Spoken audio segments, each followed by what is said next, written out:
Hello, you wonderful people, and welcome to another episode of Not Too Comic Book. This being a show where I talk about TV shows that are adaptations of comic books. For today's episode, I'm going to talk about Lookism, episode 5. A lot of really interesting things went down in this episode, so let's break it down. Obviously, this episode gives us a little bit more focus on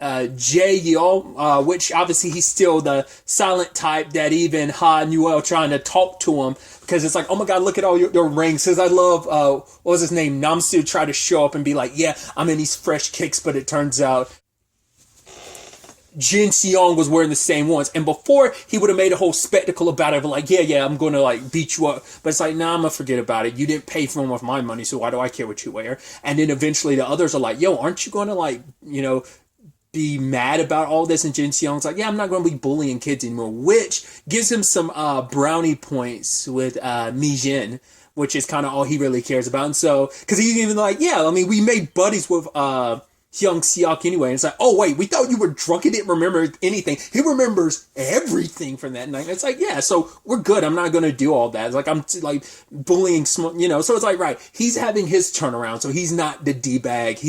I think I do remember like him going forward, like, oh yeah, he's actually like a decent dude. So and I think that is the interesting thing about this series too, is how much of an impact Hyung Seok has on other people too. It's not just him he's trying to make changes towards. He's changing a lot of people around him too. And I mean, obviously there's still going to be dickheads, because even the crew he's rolling with are still dickheads, because they're making fun, being like, oh hey, Jin Seong must have been must have not. They made some reference to his nanny, and he stared them down. They're like, oh no, we're just kidding, bro. But Nam-soo, as well as the others in like some of his crew from the fashion design class, are like, oh my god, look at Hyung Seok. All he's got is the handsomeness and all this and that, and everyone's flocking to him. But the fact is, his clothes are raggy, and Jae-yeol hears all of this, and he's trying to do everything he can to approach Hyung Seok because he likes him. I don't remember, like I said, I don't remember all of his circumstances. He comes from a fairly wealthy family, but I don't remember if that ends up being a situation of he just likes him. It's like, oh, like I don't have many friends, or was like, I feel like I vaguely remember it being like he likes Hyung Seok, because I think I remember moments like in the webtoon, maybe like later on down the line, that Hyung Seok would say something to him and he'd start blushing. I think that's the case. I don't remember. Like I said, I remember some stuff here and there, but I don't fully remember his circumstances. I do love that some people from the Bare Knuckles try to like attack Hyung Seok, but he took care of them and gave Hyung Seok like all these different clothes, and it's like wanted to wish him a happy birthday. It went above and beyond. Even tried all this time to like write these different letters, and he just stuck with like the simple happy birthday. And when Hyung Seok showed up, fly as hell, they're like, oh, where'd you get all these clothes? And he's like, from a friend. And it made Jae-yeol really happy, I love that once again you get like that moment for all the ladies where they kind of get blown away, and because Nam-soo and his guys were like, he knows nothing about brands, we're going to humiliate him in front of everybody. But the moment he came in looking fly as hell, they were all struck and blown back. But like, oh my god, he's got this, he's got that, he's got this. I mean, it also makes sense why you be so about that. You're literally in a fashion design class. I mean, everyone at the school is kind of fashion forward, but I mean, out of anyone, the fashion design class needs to be like the most fashion forward. So they were just going to try and humiliate him, but that didn't go the way they thought it would. I did love the whole situation, or was it Byung-jae covering for Bosco, because everyone in the crew's like, where is he? And then he's getting all the text messages, and Bosco's like, yeah, like my phone's cracked. And like he's misspelling stuff because he's mistyping, because he's trying to type it through but he's like, oh, I can see things now because of the blood. He's trying to say blood.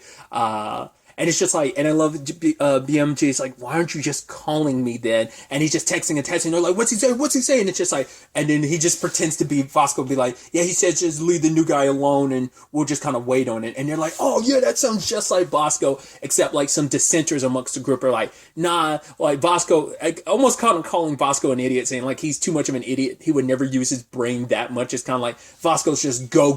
And we've seen that. He could just kind of jump head first into situations, so he doesn't really think things through, so that's understandable. But they tried to, I mean, they didn't even get a chance, an opportunity to try and jump Hyung Seok.